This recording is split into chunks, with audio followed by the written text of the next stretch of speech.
in his life. Then he asked the white driver where he should throw the bones. Without a word, the driver calmly rolled down the window and said, "We do this.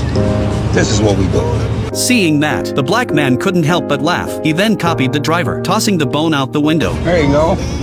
But before the driver's smile had even faded, he was mocked by other white men at a red light. In the 1960s, racism was everywhere. And now, a white man was working for a black man. Faced with those hostile stares from the car beside him, Tony just raised his middle finger, then hit the gas and sped off. What those two white men would never have guessed was that only months earlier, Tony himself had been deeply racist. When his wife once offered a black worker a glass of water, Tony tossed the cup straight into the trash. His wife didn't understand, but she didn't argue either. Tony was the backbone of the family, and everyone knew about his short temper. With his strength, Tony worked as a bouncer at a bar, handling unruly customers. To earn extra trust from patrons, he'd even stage little tricks with the cashier. She'd sneak valuables from a guest, and Tony would miraculously recover them, earning both gratitude and a generous tip. He always acted reluctant to take the money, building a reputation for honesty. That way, Tony made plenty of friends. But one night, everything changed. A fight broke out at the bar, and Tony threw a man out with his bare hands. What he didn't know was that this man had powerful connections. Because of that, the bar was forced to shut down, and Tony suddenly found himself unemployed. With no steady income, he had to take odd jobs to support his family. Through a friend's introduction, he went to a mansion to interview as a driver for a pianist. When the boss appeared, Tony froze. The man was black, sitting high on his throne-like chair. Dr. Shirley asked if Tony minded working for a black man. Tony didn't like the idea, but for money, he swallowed his pride. Shirley explained he needed more than a driver. He wanted a bodyguard, a travel manager, someone to shine his shoes and wash his clothes. He was about to tour the Deep South, where racism was at its worst. The job would last 2 months. Pay $3,000 a month, plus room and board. The salary was tempting, but Tony stood up and refused. He could handle driving for a black man, but he would never be someone's butler. Shirley looked disappointed. The agency had recommended Tony more than once, saying he could solve any problem. Hearing that, Tony reconsidered. He agreed to take the job, but only if his pay went up by $200, and with one condition: he would never be a butler. Shirley just replied, "Thank you for stopping by."